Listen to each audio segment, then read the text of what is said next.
RCP Notícias.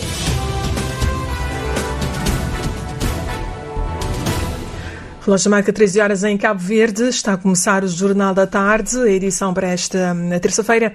Abrimos com os títulos.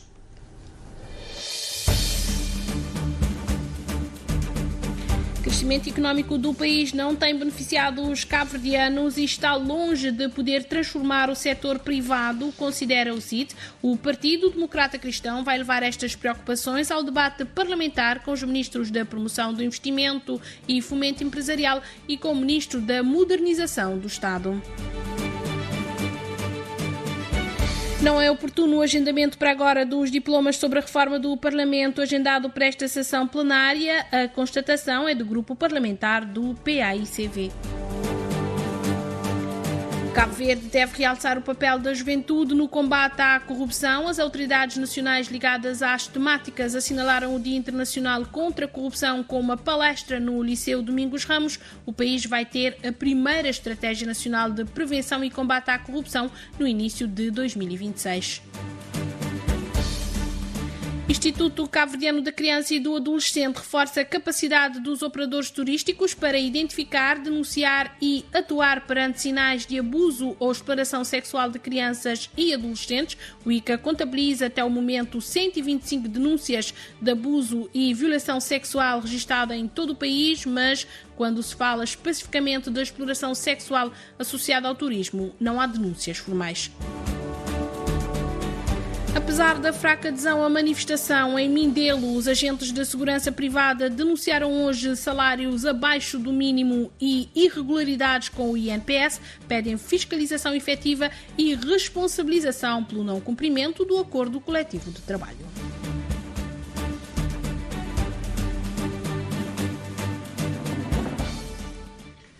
Estas e outras notícias para acompanhar já a seguir, a edição e a apresentação da jornalista Milu Rodrigues. Boa tarde.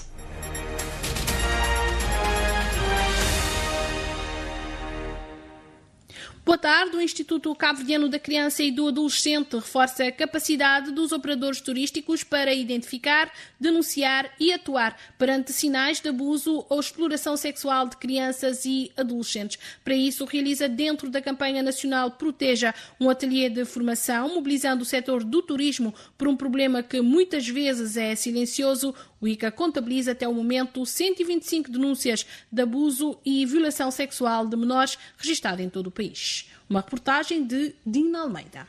No país, o Instituto Cabo-Verdiano da Criança e do Adolescente contabiliza neste momento 125 denúncias de abuso e violação sexual registadas em todas as suas estruturas.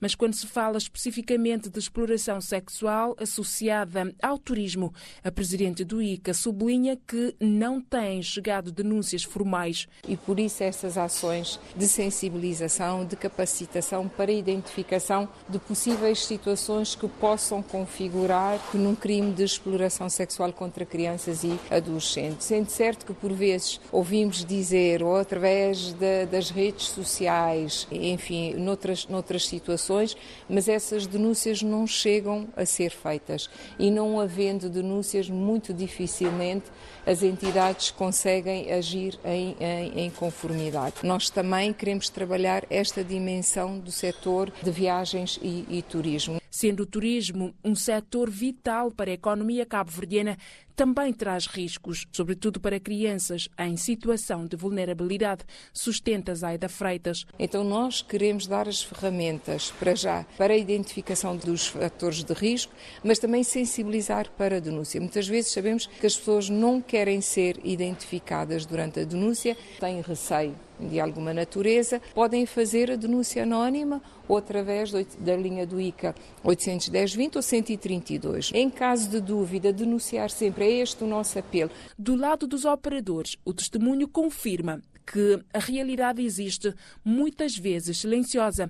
outras vezes assumida como parte do ambiente turístico, reconhece Zeca Barros. É uma realidade do país, é uma coisa que não tem tido contacto direto permanente. Todo lugar onde se acumula pessoas, somente restaurantes, bares, hotéis, é lugares onde qualquer alguém que mexe a arrecada algum dinheiro, algum recurso, está à procura. Mas também é um lugar onde qualquer predador mexe um lugar ideal e frequenta aqueles tipos de área ali. Nós já não temos um olhar bastante clínico, não tem pessoas ali que não estão conseguindo identificar pessoas que têm outros interesses. Pessoas que estão mais numa posição de observador, estão mais à parte. Tem pessoas que estão tendo a comprar pessoas também. Não só crianças, adolescentes e jovens, mas próprios funcionários também estão a assediar, tanto homem quanto mulher. Então essa é uma questão que não se desmistifica, fala de forma clara. Ao longo do ano, ações do género foram realizadas em várias ilhas. A ideia é estender a formação a todas as ilhas com maior fluxo turístico. A Secretária de Estado da Inclusão Social destacou hoje a importância das estatísticas nacionais passarem a integrar a componente género nas suas operações. Lídia Lima falava na Conferência de Validação do Género na Estatística Nacional e advertiu que só desta forma será possível definir políticas públicas fortes e assentes em bases reais. E, nesse sentido, o exercício que se preconiza desenvolver aqui hoje é de extrema importância e utilidade, pois os resultados permitirão atuar atempadamente na prevenção dos riscos com medidas de políticas assertivas e consentâneas com a nossa realidade. Uma realidade que, admite a governante, mostra ainda que o país tem muitos desafios a vencer. Como as disparidades salariais, barreiras à autonomia económica, sobrecarga de trabalho doméstico e de cuidados, violência baseada no género, a subrepresentação das mulheres nos espaços de decisões e a desigualdade de género no acesso e permanência no mercado de trabalho. A presidente do Instituto Cabo-Verdiano para a Equidade e Igualdade do Género, Marisa Carvalho, também entende ser necessária a integração do género na estatística nacional para que as políticas públicas cheguem aos verdadeiros destinatários. Sem indicadores de género integrados, atualizados, periódicos, as políticas públicas tornam-se menos eficazes, as estratégias de desenvolvimento tornam-se incompletas e os investimentos sociais podem falhar em chegar a quem mais precisa. Com a integração dos indicadores de género no Sistema Estatístico Nacional, pretende-se criar um quadro institucional estruturado com indicadores alinhados com os Objetivos de Desenvolvimento Sustentável. Cabo Verde vai contar no primeiro trimestre do próximo ano com a sua primeira Estratégia Nacional de Prevenção e Combate à Corrupção. O compromisso é do Presidente do Tribunal de Contas e, por inerência, Presidente do Conselho de Prevenção da Corrupção. João da Cruz Silva falava num ato que assinalou hoje de manhã no Liceu Domingos Ramos o Dia Internacional contra a Corrupção, que se assinala este ano com o lema Unindo-se à Juventude contra a Corrupção, moldando a integridade do amanhã. Uma reportagem de Miriam Lopes dos Santos.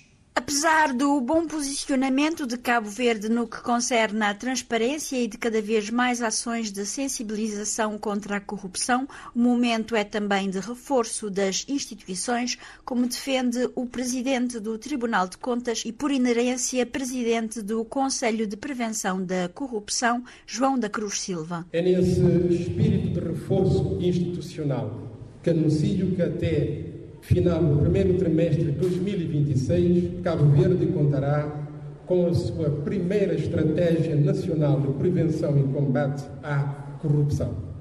Este instrumento orientará as ações do Estado nos próximos anos, estabelecendo prioridades claras, metas mensuráveis e mecanismos eficientes de prevenção e integridade e controle. Será um marco decisivo para consolidar políticas públicas consistentes, garantir maior coordenação entre instituições e assegurar que a luta contra a corrupção seja contínua, estrutural e sustentada.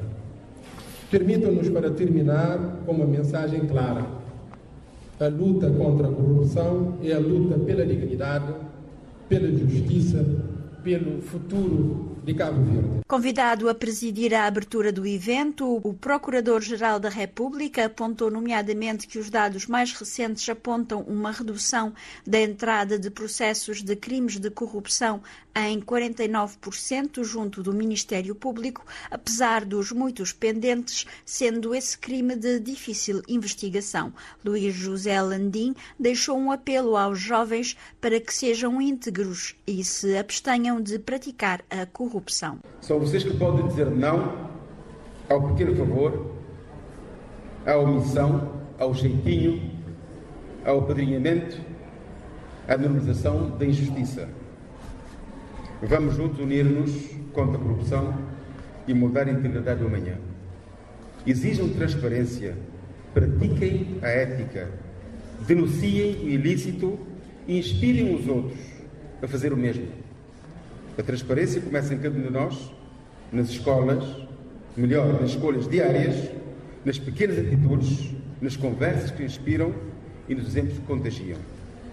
Não esperem que a mudança venha de cima, porque é na juventude que reside a força moral capaz de moldar um país mais justo, mais íntegro e mais próspero. O futuro de Cabo Verde depende da força moral que hoje estamos a cultivar. Da parte do Ministério Público e da Procuradoria-Geral da República, existe um compromisso firme e inabalável no combate à corrupção, com independência, com coragem e com transparência. O ato que assinalou no Liceu Domingos Ramos o Dia Internacional contra a Corrupção contou ainda, entre outros, com uma representante do ONU-DC, Escritório das Nações Unidas para a Droga e o Crime. E Cabo Verde enfrenta um aumento na fabricação e uso de armas artesanais, as chamadas boca-beijo, que têm sido frequentemente usadas em crimes violentos. O responsável pela formação da Polícia Judiciária, Agostinho Semedo, alertou para essa tendência crescente e destacou a dificuldade de controlar essas armas.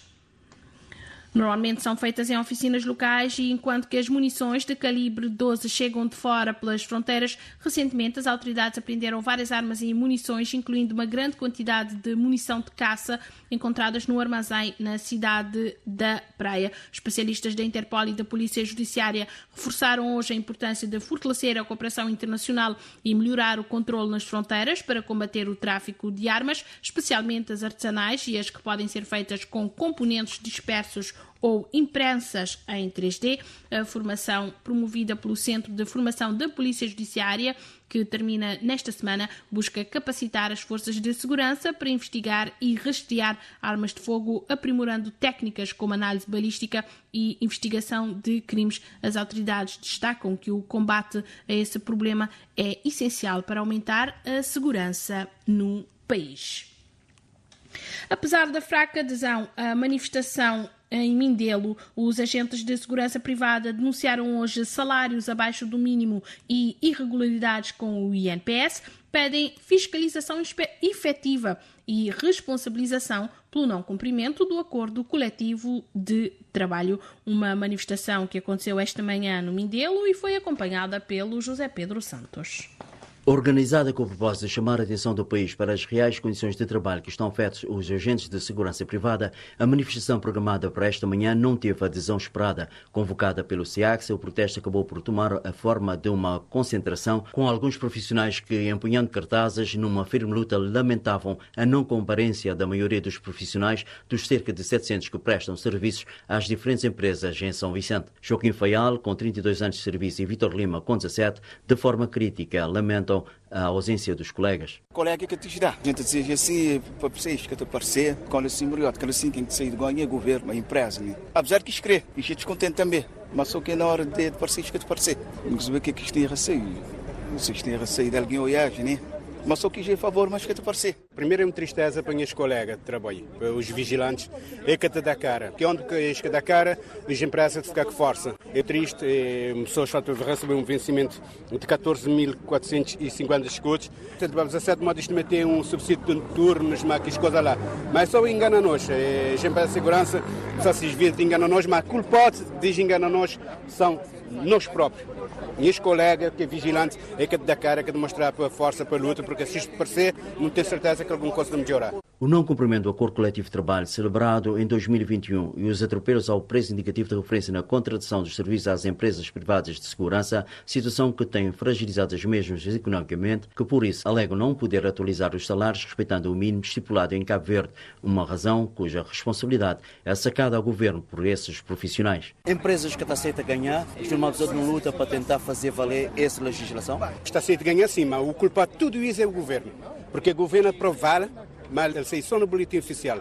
Do lado do boletim oficial que tem nada. Isto que está a fazer, porque a gente do governo é acionista maioritário de algumas empresas de segurança privada. E é culpado disso que está pagando para o IBUS. O SIACSA, sindicato que representa em Mindelo cerca de 300 profissionais de segurança privada, admite que a situação laboral da classe tem sido deteriorada pela concorrência desleal no setor e pede ao governo uma fiscalização atuante, aponta Edgar Neto. Não te pode tirar tudo a estado de situação do sector, é o governo, é que está a fazer a fiscalização. Mas também não te acaba a passar a responsabilidade também ao governo, porque o governo é o maior cliente das empresas de segurança privada, não deu o próprio governo que te cumprir com o preço indicativo do mercado. Depois as empresas estão a dizer, acho que é para os clientes que te cumprir com o PIR e também acho que dá para aplicar o ACT que até hoje que foi aplicado. E num destes dois dispositivos já me está a ser revisto, porque já está a beneficiar próprios vigilantes. Depois de longos anos de luta, o SIACSA e os seus associados vislumbram uma luz no fundo do túnel. A Justiça decide a favor dos mesmos uma queixa sobre o incumprimento do acordo coletivo de trabalho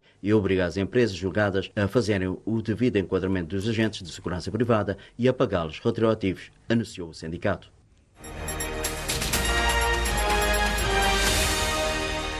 13h15, Jornal da Tarde da Rádio de Cabo Verde. Falamos agora de política. Não é oportuno o agendamento agora dos diplomas sobre a reforma do Parlamento, agendado para esta sessão plenária. A constatação é do Grupo Parlamentar do PAICV no balanço das jornadas parlamentares para a primeira sessão plenária de dezembro. O Grupo Parlamentar do PAICV revela que a região Fogo Brava está mal servida em termos de navios de cabotagem e descontente com o abastecimento de água e agricultura. Uma reportagem de José António dos Reis.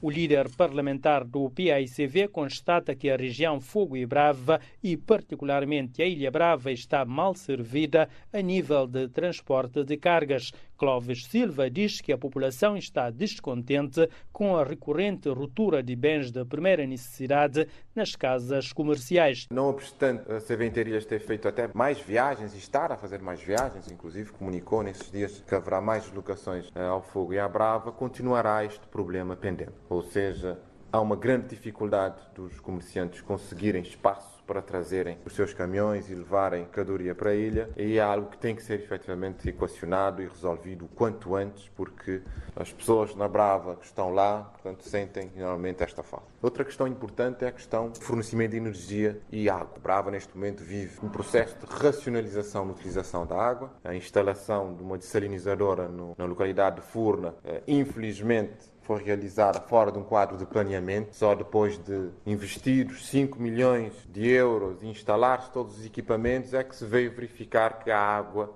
não é própria para as instalações que foram criadas. Em relação à recente autorização do governo para a compra de um navio para reforçar a ligação marítima Fogo Brava, o líder parlamentar do PAICV desconfia da execuibilidade da decisão, apesar de ter reconhecido que os 4 municípios da região tinham decidido comprar uma embarcação para resolver o problema de transportes. O que nós instamos as entidades é, todos aqueles que querem, e autonomamente já resolveram, direcionar a sua participação dentro das suas competências para resolver este problema, continuem a fazê-lo, porque nós devemos complementarizar e não acreditar que só uns poderão resolver esse problema em benefício do outro. Ainda durante as jornadas descentralizadas na região Fogo Brava, os parlamentares do maior partido da oposição puderam constatar problemas relacionados com a agricultura e a pecuária na Ilha do Fogo e o descontentamento dos agricultores.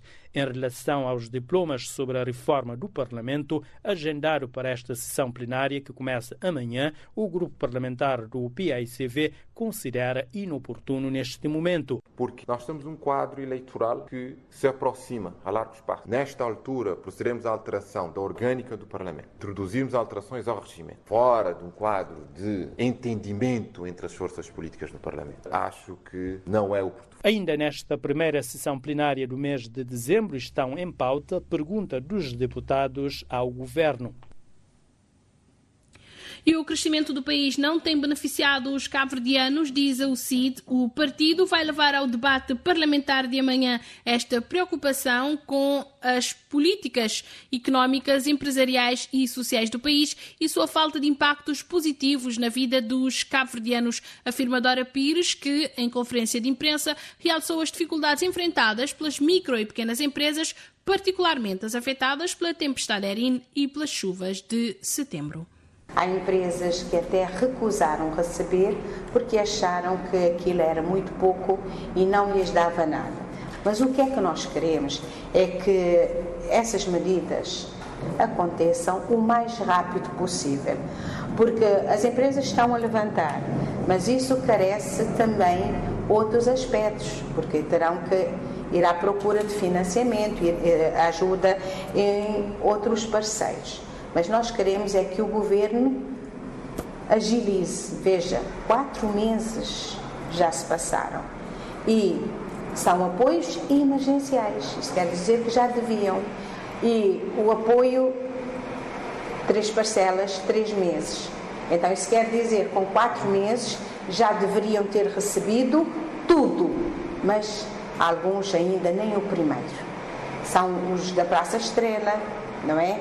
Têm problemas os pescadores, os agricultores, e a própria televisão tem anunciado que cerca de 74, não é? 74, 75, ainda não tinham recebido a primeira tranche. A UCID pretende igualmente pedir esclarecimentos sobre os investimentos realizados no país nos últimos anos, as medidas e incentivos adotadas para dinamizar o ambiente de negócios e o acesso a subsídios de capital de risco. O Partido Democrático Cristão está preocupado igualmente com a modernização da administração pública. Dora Pires critica a atuação do Estado, que afirma muitas vezes vai competir com o setor privado. Um exemplo é a recente autorização governamental para a aquisição de um navio após a assinatura de um acordo com um investidor privado para operar na região Fogo Brava Praia. Não se tem sentido esta modernização, pois o sistema continua lento, falha constantemente, atrasa o andamento da função pública e continua muito burocratizada, sem poder de decisão, porque tudo continua concentrado na praia. Continuamos com profissionais desmotivados que não preocupam com o bom funcionamento das instituições. E sem humanização no atendimento, quem fica prejudicado é o cidadão. Precisamos ter bons profissionais, mas também motivá-los para tal. Alertas da UCID feitos em balanço das jornadas parlamentares. O partido vai questionar no Parlamento a eficácia das formações profissionais gratuitas e a sua ligação ao mercado do trabalho, além de voltar a apelar para uma revisão urgente da situação dos professores reformados que, considera Dora Pires, perderam direitos adquiridos. E o grupo parlamentar do MPD fez hoje o balanço das jornadas parlamentares de preparação para a primeira sessão plenária do mês de dezembro na Assembleia Nacional, falando também do falecimento do antigo Ministro dos Negócios Estrangeiros, Filomeno Monteiro, o debate previsto com o Ministro da Promoção de Investimentos e Fomento Empresarial caiu. O destaque vai para as iniciativas legislativas com realce para o Estatuto do Artista, que para o MPD é uma reforma histórica. É uma reportagem de Cândido Fortes. A primeira sessão plenária de dezembro devia ser marcada pelo debate com o Ministro da Promoção do Investimento e Fomento Empresarial e Ministro da Modernização do Estado e da Administração Pública, Eurico Monteiro, uma proposta do grupo parlamentar do MPD. Entretanto, dado o passamento do antigo Ministro Filomeno Monteiro, sublinha o deputado eleito pelo Círculo Eleitoral do Fogo, Filipe Santos, em concertação com os grupos parlamentares, foi decidido que tal debate não se realizará. Assim, o destaque vai para as iniciativas legislativas, com realce para o Estatuto do Criador de Arte e Cultura, que na ótica do MPD vem garantir pela primeira vez segurança social, enquadramento fiscal e reconhecimento formal a esses profissionais.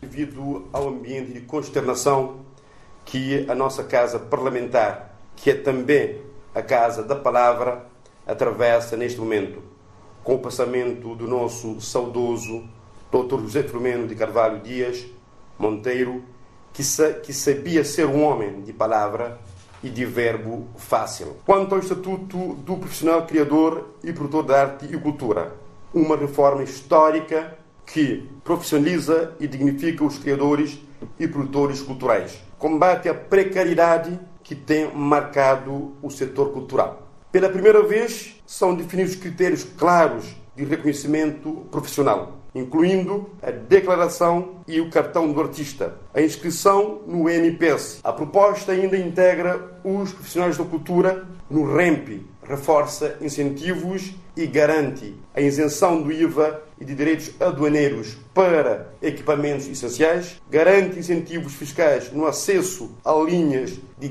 crédito e programas de inovação destinados ao setor cultural. Os artistas passam finalmente a dispor de um regime contributivo ajustado, garantindo acesso a prestações sociais, mesmo perante a intermitência típica da atividade.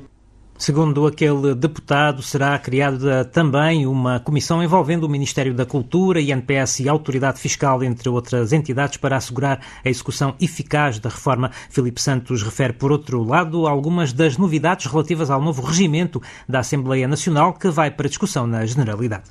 Maior centralidade dos deputados e dos grupos parlamentares, inclusão dos partidos sem grupo parlamentar na Conferência de Representantes, com direito a voto proporcional, criação da Comissão de Ética e Transparência, criação da Comissão Especializada de Redação, maior abertura internacional, permitindo a intervenção excepcional de peritos estrangeiros. Do diploma da reforma do Parlamento consta ainda a nova orgânica da Assembleia Nacional, que prevê maior autonomia patrimonial e de segurança, assim como o reforço das competências do Presidente do Parlamento.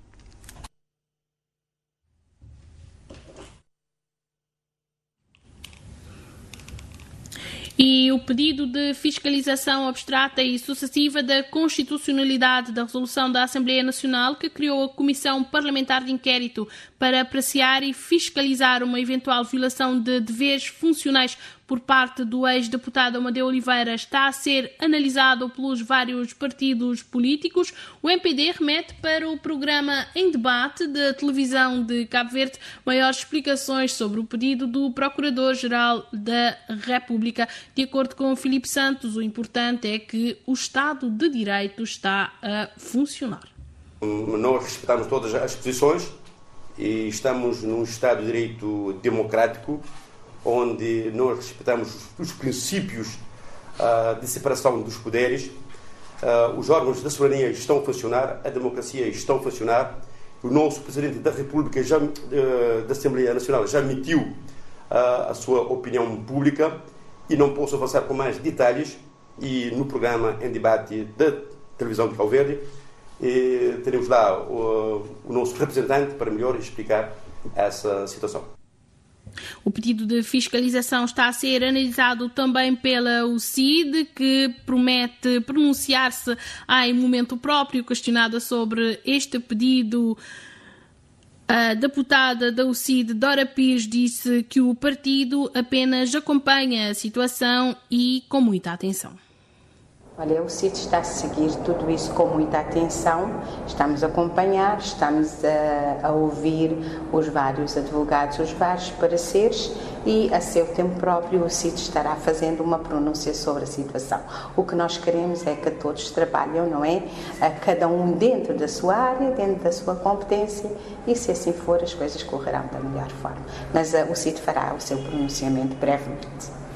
Já o líder parlamentar do PSV desconhece os fundamentos do pedido do Procurador-Geral da República sobre esta fiscalização abstrata e sucessiva da constitucionalidade da resolução da Assembleia Nacional que criou a Comissão Parlamentar de Inquérito para apreciar e fiscalizar uma eventual violação de deveres funcionais por parte do ex-deputado Amadeu Oliveira. Clóvis Silva esclarece que a intenção do Parlamento não é fiscalizar a decisão do Tribunal. Não é razoável que um parlamentar esteja detido e no desempenho das suas funções enquanto político, enquanto parlamentar, tenha se comportado de forma censurável e o Parlamento não possa fiscalizar o seu comportamento. O Parlamento deve ter essa oportunidade e eu creio que uma decisão do Tribunal Constitucional, nesta altura, ela seria no sentido de garantir que se respeite os limites entre os poderes soberanos, não é? Mas o Tribunal Constitucional não impedirá certamente que o Parlamento possa fazer esse controle, essa fiscalização política, porque isto servir-nos-á, enquanto parlamentares, até para a memória futura, sabermos em que medida que o desempenho das nossas funções possa estar a brigar com o respeito que devemos ter pelas instituições do Estado, legalmente constituídas. Não sei se me está a perceber. Aquilo que devemos evitar, e aqui se o Procurador-Geral da República tiver razão, fará com certeza sentido, que o nosso trabalho ele se imiscua com o trabalho dos tribunais. Não é isso que se quer. Toda a discussão que esteve à volta da aprovação na Comissão Parlamentar de Inquérito foi neste sentido. Portanto, o interesse é de se realizar fiscalização política e se perceber em que medida é que o desempenho das funções do Sr. ex-deputado Amadeu Oliveira fugiu do desempenho regular das suas funções. Portanto, é este o objetivo e não creio que este propósito seja inconstitucional.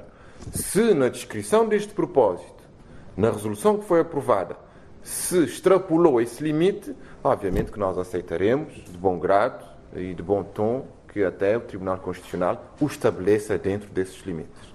O Procurador-Geral da República submeteu ao Tribunal Constitucional um pedido de fiscalização abstrata sucessiva da constitucionalidade da resolução da Assembleia Nacional que criou a Comissão Parlamentar de Inquérito para averiguar a atuação do antigo deputado da UCID, Amadeu Oliveira, e também pediu a suspensão da eficácia da resolução até a decisão sobre o mérito. Os partidos políticos acompanham a situação e o líder parlamentar do PSV diz desconhecer fundamentos deste pedido, uma vez que a intenção do Parlamento não é fiscalizar a decisão do Tribunal. Os moradores de Fontainhas, em Santo Antão, localidade considerada património nacional e com grandes potencialidades a nível do turismo, querem ver inaugurado o quiosque da localidade, construído há algum tempo. A saída da população jovem para outros pontos do país também preocupa os moradores. Augusto Oliveira. A localidade de Fontainhas, considerada um dos sítios mais belos do mundo, continua a enfrentar o fenómeno de despovoamento, principalmente da camada jovem. De acordo com as informações conseguidas no local, neste momento vivem naquela comunidade 41 habitantes, na sua maioria pessoas idosas, sendo que o número de jovens é de 3. Ainda assim, os que lá moram reivindicam mais oportunidades para não terem que seguir o mesmo caminho dos que já saíram. A agenda dá à jovem a oportunidade de ser empreendedor, mesmo aí, moda que se quiosque fechou. E nós é 2 jovens que tem, e tem um menininho também que é de Ribeirão Alto, morou daí tem 1 ano e tal. Ele tem formação de pastelaria, não podia juntar-se e desse nos negócios, mas ainda dá-nos oportunidade, diz que as fez ele é tudo fechado. Tem essa condição também da escola, tem casa de banho turista, de fazer ele na via pública, porque aquele tubo está quebrado, não há meio de expor aquele tubo, e a casa de banho é tudo fechado, botou a turista para enfrentar para fazer essas necessidades. Às vezes tu vês ele, ou se a gente não tinha um bar aberto, tu vês ele na via pública. Aí tinha muitos jovens, mas como desse fluxo de trabalho que ainda tem na comunidade, eles devem sair para fora. Já por enquanto, já nós é só 3 que tem. Desde há pouco tempo, não tinha um jovem que estava no trabalho mais na construção, ele veio para a Ilha de Sal, problema que ele tinha um trabalho melhor. Ali vai ser vida melhor na Ilha de Sal. A criação de um posto de saúde é também uma necessidade sentida pela população de Fontainhas. Nós também um posto de saúde aí na comunidade de Fontainhas, que é bem querido, não só para Fontainhas, como comunidade de Corvo e Formiguinhas, que não tem berra esgotada bastante doente. Pessoas que têm um posto de saúde ali na Fontainhas, quando chegar no ponto de socorro no Hospital João Moraes, já também já a caminhar daí. O presidente da Câmara Municipal da Ribeira Grande, Armindo Luz, diz que todo o projeto de reconstrução de Fontainhas está inserido num pacote grande que engloba várias intervenções, cuja inauguração deverá ser feita de uma só vez. Dentro desse pacote não tem estrada, não tem pintura de fachada de casas, mas não foi feito. Não tem mais um projeto que é bem substituir ainda mais 9 tetos de habitações, que é para poder também estar em segurança. Ele é projeto que tenta decorrer. Não tem também outro componente que é reflorestação também dessa encosta. Tem outro também que é do sistema de bombagem de água de lá da fonte de Corvo para Corvo e para Formiguinhas. Ele é tudo um pacote que deve ser inaugurado de uma só vez. Não tem dúvidas de que o projeto ainda não está concluído, mesmo que o quiosque não tenha ainda algumas benfeitorias a fazer, e precisamente por isso que as tenta decorrer no seu ritmo normal e brevemente não devem ter todo o pacote fechado. Além dessas benfeitorias, o edil Ribeira Grandense acrescenta que há um projeto para a construção de um caminho vicinal de acesso à praia de Fontainhas, não só para os residentes, mas também para os turistas que visitam aquela comunidade.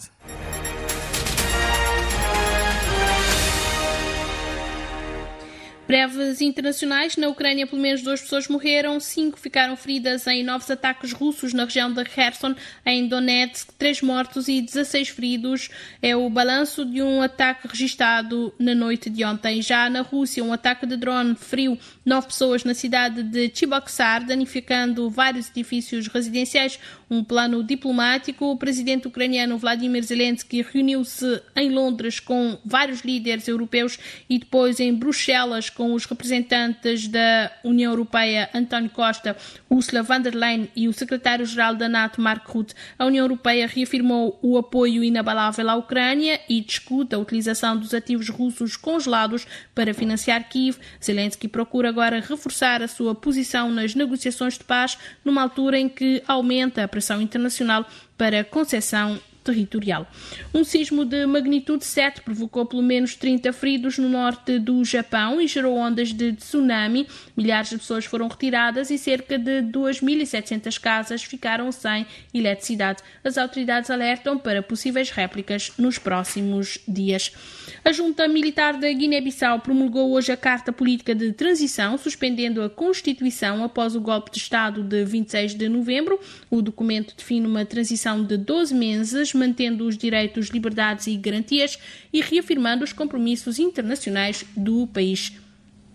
A nova estrutura de poder inclui um presidente de transição, o alto comando militar, um Conselho Nacional de Transição com funções legislativas e o governo de transição. O presidente e o primeiro-ministro transitórios ficam proibidos de concorrer às eleições que vão encerrar este processo. O general Hortan Tá já tomou posse como presidente de transição e nomeou Ilídio Vieira Té para primeiro-ministro. O Supremo Tribunal do país será o guardião oficial desta carta de transição.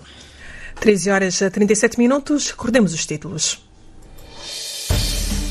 O crescimento económico do país não beneficia os cabo-verdianos e está longe de transformar o setor privado, considera o CID. O Partido Democrata Cristão vai levar estas preocupações ao debate parlamentar que começa amanhã. Não é oportuno o agendamento agora dos diplomas sobre a reforma do Parlamento agendado para esta sessão plenária. A constatação é do Grupo Parlamentar do PSV em balanço das jornadas parlamentares para a primeira sessão plenária de dezembro. O Grupo Parlamentar do PSV revelou hoje que a região Fogo Brava está mal servida em termos de navios de cabotagem e descontente com o abastecimento de água. Cabo Verde deve realçar o papel da juventude no combate à corrupção. Autoridades nacionais ligadas às temáticas assinalaram o Dia Internacional contra a Corrupção com uma palestra no Liceu Domingos Ramos. O país vai ter a primeira Estratégia Nacional de Prevenção e Combate à Corrupção no início de 2026. Instituto Cabo Verdeano da Criança e do Adolescente reforça a capacidade dos operadores turísticos para identificar, denunciar e atuar perante sinais de abuso ou exploração sexual de crianças e adolescentes. O ICA contabiliza até o momento 125 denúncias de abuso ou violação sexual em todo o país, mas quando se fala especificamente da exploração sexual associada ao turismo, não há denúncias formais. Apesar da fraca adesão à manifestação em Mindelo, os agentes de segurança privada denunciaram hoje salários abaixo do mínimo e irregularidades com o INPS, pedem a fiscalização efetiva da lei e responsabilização pelo não cumprimento do acordo coletivo de trabalho. Junta Militar da Guiné-Bissau promulgou carta política de transição, suspendendo a Constituição. Foi assim o Jornal da Tarde, com a edição da Milo Rodrigues, técnica de Daniel Cunha Dão Brito. Os títulos estarão de regresso às 14 com o Cândido Amorim Fortes.